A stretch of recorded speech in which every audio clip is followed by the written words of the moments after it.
Olá, começa agora mais um Espaço Livre. Hoje vamos falar sobre o Setembro Amarelo, uma iniciativa que chama a atenção para um problema que faz uma vítima a cada 40 segundos, o suicídio. Nosso convidado é o voluntário do Centro de Valorização da Vida, Tino Pérez. Seja bem-vindo, Tino. Obrigado, Carol. Tino, mais de 800 mil pessoas cometem suicídio a cada ano em todo o mundo, né? E segundo a Organização Mundial da Saúde, 9 em cada 10 casos poderiam ser prevenidos por estarem associados a patologias de ordem mental diagnosticáveis e tratáveis. Diante desse número, qual é a importância de falarmos sobre o suicídio? Bom, Carol, a importância é, assim, quando a gente tem a informação sobre essas ocorrências, é mais fácil. Pelo menos a pessoa tem informação, ela sabe às vezes onde procurar ajuda, né? A gente faz uma comparação com o câncer, com a AIDS. A AIDS, quando ela surgiu, ninguém falava. Depois que começou a falar, se diminuiu o caso de incidência, né? Tanto no câncer, hoje se fala, porque antigamente, na minha época, quando a pessoa morria por câncer, você nem falava a palavra câncer. Aquela doença, né? Aquela doença maldita. E o suicídio é a mesma coisa. Quanto mais você falar de forma segura, não glamorizar o tema, é bem importante as pessoas saberem. E falar também sobre a saúde mental, saúde emocional. Porque quando o nosso emocional não está bem, o corpo padece. Mesma coisa, quando você está com o corpo ruim e não trata, e você fica mentalmente, não fica bom mentalmente, né? Então é importante falar sobre o assunto. E o que é o Setembro Amarelo e desde quando ele existe aqui no Brasil? Bom, o Setembro Amarelo ele foi instituído pela UIASP, né, que é a Associação Internacional de Prevenção ao Suicídio, para que se fale mais sobre o assunto, né? O Setembro Amarelo, por que Setembro Amarelo? Porque a gente já tem o Maio Amarelo, que é sobre o transporte, né? Que no dia 10 de setembro é o Dia Mundial de Prevenção ao Suicídio. Essa data ela foi instituída pela Organização Mundial de Saúde, então se instituiu que setembro seria o mês todo para estar lembrando sobre o suicídio e estar falando mais sobre essa questão. Por que o amarelo? O amarelo também? O amarelo também porque o amarelo é a cor da tensão, né? Existe também, alguns falam que é por causa de setembro, que é por causa da primavera, mas assim, o amarelo é por causa também da atenção, né? Chamar atenção. Existe a campanha do Lacinho Amarelo, né?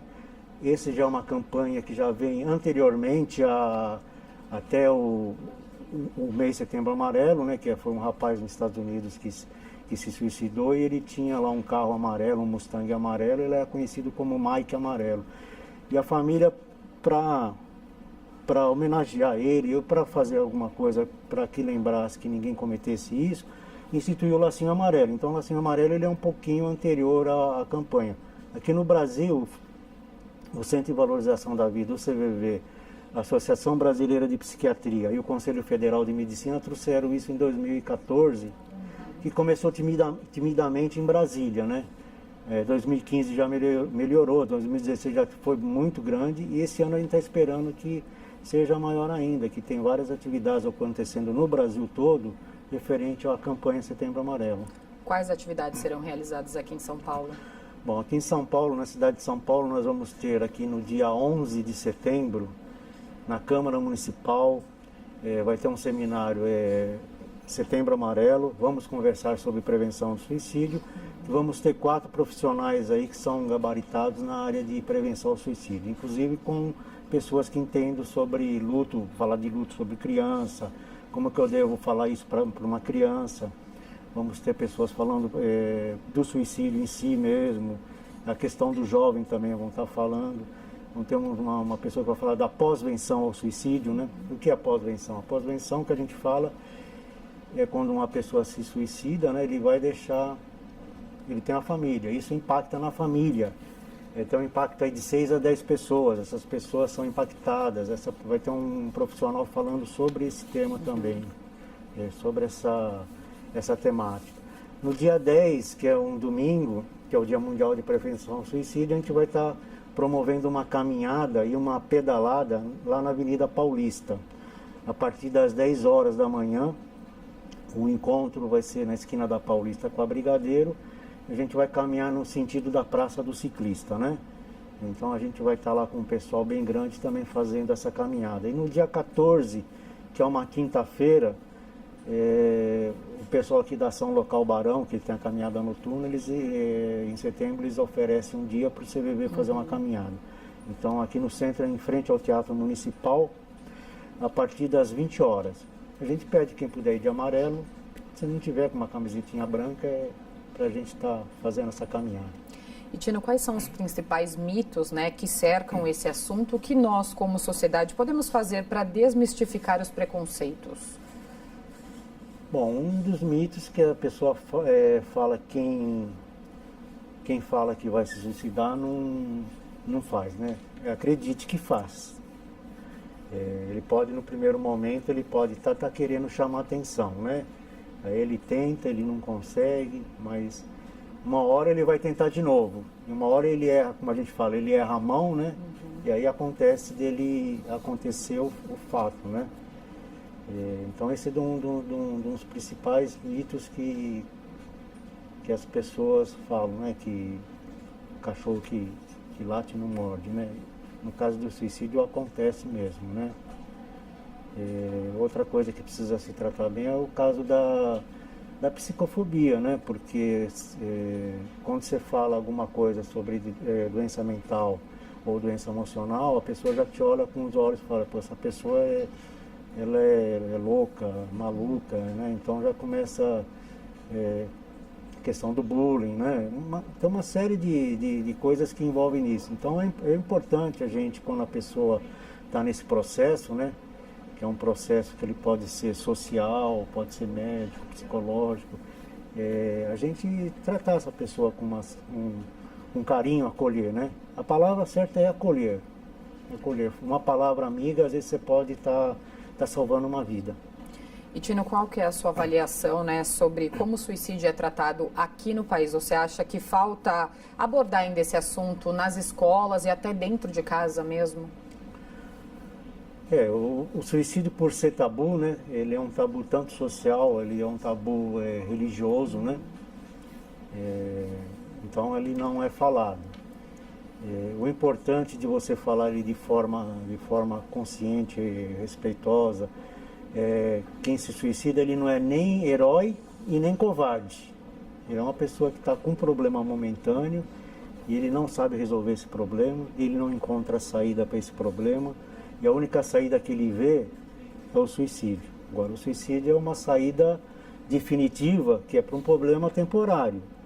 Porque se eu encontrar tratamento, tanto médico como psicológico, ou alguém que me ajude, que me acolha, eu futuramente eu posso ser uma coisa que passa na vida da gente e não aconteça mais, né? Aliás, existem pesquisas aqui em Campinas que 17% das pessoas, né, foi feito na Unicamp pelo professor Bótega, que 17% das pessoas, em algum momento da vida, pensou em desistir, né? Quem não chega, levanta na segunda-feira e fala, nossa, se hoje fosse terça, eu agradeceria, né? E tem pessoas que às vezes passam segunda, terça, prostrada na cama, né? Com uma depressão grave e não consegue levantar. Então, em algum momento, às vezes a gente, uma briga em casa, né? Fala, puxa, né? Quero morrer, né?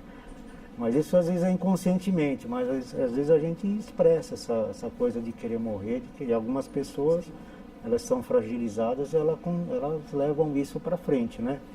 Porque a partir do momento que passou de eu começar a ver os métodos das coisas, aí já começa a complicar, né? Quando eu ainda estou com aquele, puxa, eu queria desistir, ainda dá para se conversar, fazer essa pessoa ter um novo caminho. Tino, aqui no Brasil, 32 pessoas, né, se suicidam por dia, é um número alto e é o 8º país com o maior número de suicídios no mundo. O Brasil ele tem estratégias nacionais para prevenir o suicídio? Bom, em 2006, o Ministério da Saúde fez um plano sobre essa questão, né? Inclusive, o Centro de Valorização da Vida foi a única entidade do setor do setor privado que foi convidado a participar dessa estratégia, né? A gente sabe que ela existe no papel, mas ela precisa ser melhor implementada, né? Para as pessoas que têm algum problema, tem problemas mentais, você precisa fazer as casas de longa permanência. Tem pessoas que estão na rua aí, você vê que elas têm problemas mentais, elas não têm parente, não estão na rua, então precisava ter, tudo isso está lá dentro dessa estratégia. A questão disso, como o suicídio ele não é falado, ele passa a não ser percebido. Então as verbas para a saúde, elas vão para a pessoa que tem câncer, pessoas que têm problemas do coração, e não vai para a saúde mental. Então precisava implementar isso, precisava ter mais verbas. Na saúde pública precisava ter o psiquiatra disponível, porque a gente sabe que nas unidades básicas de saúde você não encontra essa especialidade, né? Ou quando encontra, é muito demorado uma consulta. Uma pessoa com problema mental não pode esperar um ano para uma consulta, né? Você só vai conseguir passar no psiquiatra se você surtar e tentar se matar mesmo. Aí você vai para um hospital, ele vai te encaminhar para passar no psiquiatra, vai te encaminhar para o CAPS, né? Que é o Centro de Atenção Psicossociais que existem, até na cidade de São Paulo tem bastante, né? Mas se você achar que está com problema mental e for procurar de livre e espontânea vontade um psiquiatra, você não encontra. Então precisava ter esse profissional disponível, né? Porque às vezes esperar um ano pode ser tarde demais, né? Com certeza, né? Você está com problema e vai esperar um ano, não tem como a pessoa... Porque a tendência é se agravar, né? A situação mental da pessoa. E por que a taxa de suicídio no Brasil é uma crescente e constante? Até por essa questão de não se falar, né? Não se abordar o tema de forma correta, né? As pessoas têm medo de falar. Você falar para a pessoa se ela está com intenção de suicidar, não vai fazer ela se suicidar, né? O que ocorre é o seguinte, às vezes na imprensa ou você mesmo, de forma sensacionalista, você pegar uma pessoa que se suicidou por enforcamento, postar a foto dela enforcada, com a língua para fora, ou a pessoa se atirou de algum lugar, você mostrar. Isso não, né? Mas você falar de forma, o que aconteceu, se ela estava com alguma doença mental, né? E saber, né? Porque atrás, a gente fala assim, atrás daquele motivo que fala que ela se matou, assim, ela perdeu o emprego, ela se matou. Não é bem assim. Isso, né? Não é só isso. Ela tem atrás, ela tem uma outra situação que ela vem. Às vezes é briga familiar, é problema financeiro, não se dá bem com o pai, com a mãe, não sabe, mas às vezes usa droga. A droga ela potencializa 3, 4 vezes mais o suicídio. Então, quando a pessoa vem com essa situação, não foi aquele momento que ela... Tem tanta gente, hoje, né, quanta gente perde emprego no Brasil e não se mata. A pessoa está como fragilizada, ela precisa de ajuda, precisa que alguém acolha ela. Tina, a gente vai continuar falando sobre o suicídio daqui a pouco. Vamos para um rápido intervalo e já voltamos com o Espaço Livre. Até já!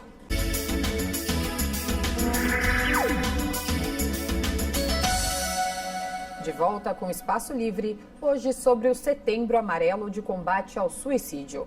Nosso convidado é o Tino Pérez, voluntário do Centro de Valorização da Vida. Tino, o suicídio foi a segunda maior causa de morte, né, entre os jovens de 15 e 29 anos de idade em todas as regiões do mundo, perde apenas para acidentes de trânsito. Qual a interpretação que a gente pode fazer deste dado? Bom, o jovem hoje, ele está muito pressionado, né? Então, ele já vem de um processo educacional, né? Que eu vejo hoje criança com 5 anos, ela já tem praticamente quase tudo, né? Tem criança que tem um celular melhor do que o meu. Sim. Então, quando ele chega na fase de 12, 15 anos, a coisa começa... Ele passa também a sair daquela situação, né? De meu filhinho, né? Minha coisa lindinha, né? Você tem que se virar agora. Aí você começa a enfrentar a vida. E a vida lá fora, ela não é fácil. Você tem a questão do bullying na escola. Você começa a chegar mais para a idade de 16, 17 anos, você tem que se definir. O que é que você vai ser? Qual a profissão que você vai escolher? Qual é o sexo que você vai tem as pessoas que ainda não estão definidas. E começa aquela pressão da sociedade, você precisa ser alguma coisa, você precisa fazer alguma coisa, a família começa a te pressionar, às vezes ele não está preparado emocionalmente para isso, aí que ele começa, aí acho que a minha vida não vale mais nada, que ninguém me entende, às vezes ele não encontra o espaço na casa dele, na família. Hoje a família ela não tem mais aquela coisa de se reunir todas sempre, domingo, no Natal todo mundo se reunir, não tem mais esse espaço, então ela fica muito isolada, principalmente o jovem, né? Então, quando ele chega nessa idade, ele fica, né, num estado, a depressão começa a atacar, ele entra, onde que entra também a esquizofrenia, né? A esquizofrenia ela ataca muito nessa época. Aí a pessoa, ela não sabe o que fazer. Então, a questão hoje, a pessoa precisa estudar, precisa trabalhar, precisa namorar. Aí você ainda vai para ele, ó, você precisa fazer um trabalho voluntário, você entendeu? Aí onde que ele vai arrumar tempo para tudo isso, né? E é muita pressão. Aí você se forma. Você estuda, fala, vou ser engenheiro. Aí você vai procurar emprego, você não acha emprego. Sim. E é por causa dessa pressão que o suicídio não para de crescer entre os jovens brasileiros? É um dos motivos, né? Existe a questão da droga, usando muita droga. A questão de doença mesmo, né? A depressão, a bipolaridade, né? Pessoas bipolares que uma hora estão depressivas, uma hora estão eufóricas. Então, existe uma série de fatores, né? Existe o fator social também, né? Onde que na família, onde que tem suicida, essa pessoa ela tem propensão maior para tentar o mesmo caminho. Então, são uma série de fatores, né? Que a gente, para definir correto que uma pessoa vai tentar o suicídio, fica bem difícil, né? Até para o médico, para ele fazer o diagnóstico de uma depressão, às vezes demora, dependendo da pessoa, demora 2 anos.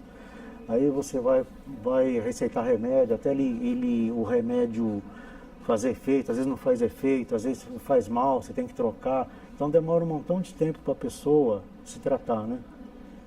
No caso da depressão. Então, a doença mental é difícil, né? Não é igual uma doença tá no joelho, dói o joelho, você sabe que está doendo o joelho, né?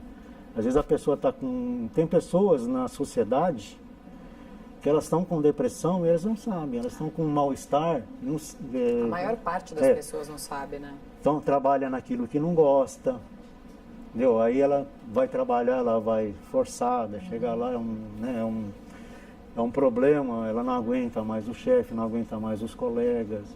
Então isso começa a trabalhar contra ela. Então tem pessoas que estão com depressão leves, estão trabalhando, estão normal.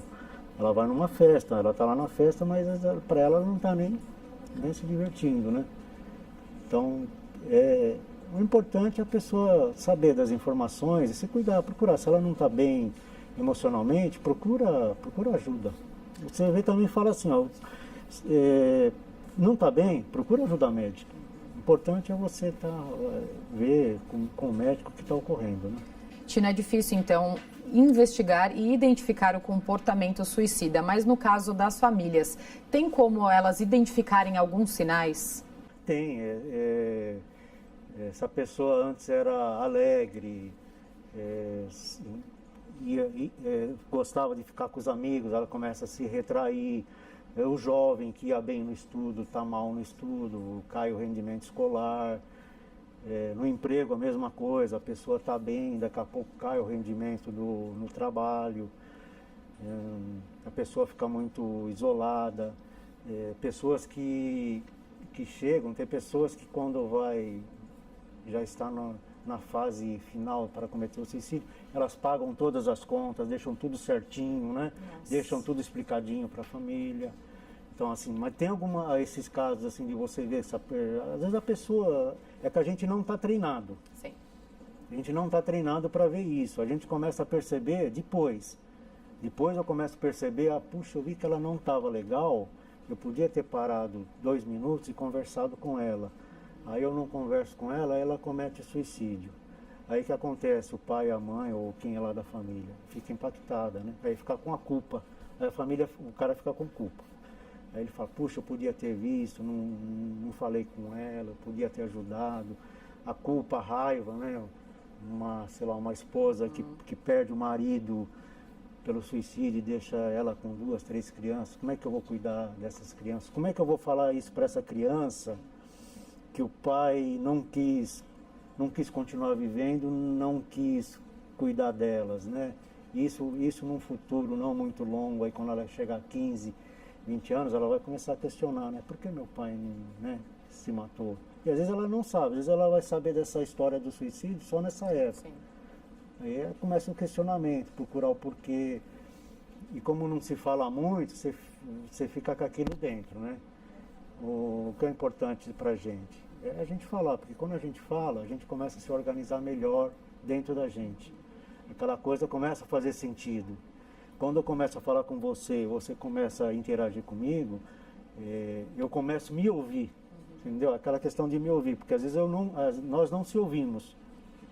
Então, quando eu falo alguma coisa que está me incomodando, eu estou me ouvindo. E quando eu estou me ouvindo, eu começo a, né? Aquela coisa começa, puxa, eu podia ter visto isso, visto aquilo e não vi. De outra maneira, né, a vida. E Tino, há estudos que ligam o suicídio com as redes sociais, por quê? A rede social, ela pode tanto vir para o bem como para o mal, né? Tem pessoas que elas estão fragilizadas, elas começam a procurar na rede coisas ensinando para essa prática, né? Tanto para a prática do bem também. Tem gente que entra na rede para procurar coisas do bem. Quer dizer, hoje a rede social está assim, você passa agora, a pessoa está sabendo. E tem o bullying, né? O bullying também cibernético, né? E pessoas que incentivam, aí você está no grupo, a pessoa começa a te ofender, fala você não serve para nada, né? Então a rede social, ela é uma coisa boa, né? Mas se a pessoa ela não está bem e começa a frequentar certos grupos na rede, é prejudicial, né? E Tino, como o senhor avalia, né, a série 13 Reasons Why? Por que ela foi tão criticada na época do lançamento? E, na sua opinião, a série ela pode influenciar alguns jovens que estão em situação de risco? Bom, como ela foi muito comentada aí na rede, em várias coisas, né, eu particularmente eu não assisti, né, eu só vi os comentários, né. O CVV, para o CVV aumentou muito o número de pessoas que procuraram por causa da série. Não também só por causa da série, por causa também do Baleia Azul. Não sei se você se lembra, aconteceu tudo na mesma época. Veio o Baleia Azul, depois foi lançado a série da Netflix, né? Agora, a gente acha assim, que tem algumas coisas que elas não... Aí eu falo como pessoa, né? Não como voluntário, que eu também... O CVV não tem uma opinião sobre essa formada. A gente sabe que no final que ela se suicida, a gente acha que não deveria ser assim. Algumas coisas não deveriam ser feitas. Agora, o fato é o seguinte, que o problema existia. O problema ele já existia, ele só levantou, né? Tirou a camada, o pano que estava em cima e levantou. Eu particularmente eu vejo assim, que ela estava num problema, ela quis jogar a culpa dela para outras pessoas, né? A mesma coisa que eu vou me matar agora e falar, você é culpada, cara, né? Então, essa é a minha visão, a minha, né? Mas, assim, para a sociedade foi bem, porque as pessoas começaram a falar mais. Agora, o que a gente indica? Se você está fragilizado, você não tem condição de assiste com alguém. Até é legal você assistir com alguém e depois comentar, né? Assiste com 2, 3, 4 pessoas, faz uma roda de conversa, vamos conversar, o que é isso, mas o que é isso, né? Então, esse seria o caminho correto, né? De você assistir com alguém e comentar. Agora, a série em si é um produto de arte, né? Você não tem como proibir também, né? E Tino, como é feito o trabalho, né, do Centro de Valorização da Vida? Bom, o Centro de Valorização da Vida, ele é uma entidade que foi fundada há 55 anos, né? Para estar acolhendo pessoas que estão aí que queiram conversar, né? E quando as pessoas não é só conversar quando a pessoa está numa fase ruim. Tem pessoas que ligam para o CVV contentes também, né? Só que ela não tem com quem compartilhar. O trabalho do CVV ele é todo voluntário, né? Somos em 76 unidades no Brasil, né? 19 estados, mais o Distrito Federal, em torno de 2.000, 2.200 voluntários, dependendo da época, tem um pouco mais, tem um pouco menos. E a gente atende pelo telefone, né, que é o 141, pelo site, né, pela página do CVV, tem a sala lá de bate-papo, pelo Skype, e-mail, carta ainda, a gente às vezes ainda recebe alguma carta, tem gente que gosta de escrever carta, presencialmente. Pelo site? Pelo site é pelo www.cvv.org.br. A partir desse ano foi assinado um convênio com o Ministério da Saúde e vai ter um novo número, né? 188, que começou a ser implantado no Rio Grande do Sul. Esse número ele vai ser nacional. E a vantagem que ele tem é que ele vai ser gratuito. Você vai poder falar de celular, porque às vezes a pessoa não fala com o CVV porque ainda você paga o custo da ligação. O trabalho do CVV é gratuito, mas o custo da ligação é paga. Então, a partir desse ano está começando a ser implantado, já está sendo implantado agora em mais alguns outros estados. Até 2020, a gente espera que a rede seja do Brasil todo. Então, não importa de onde você esteja, você vai ligar no 188, você vai falar com um voluntário do CVV. Tino, muito obrigada pela participação aqui no programa. Eu que agradeço, né? E fica à disposição lá, né? Ligue 141 e o site www.cvv.org.br. E sobre o Setembro Amarelo tem um site especial, www.setembroamarelo.org.br. E convidamos a todos aí a vir participar dessa caminhada com a gente. E obrigada a você que nos acompanhou neste programa. E até a semana que vem. TV Câmara São Paulo, informação para a cidadania.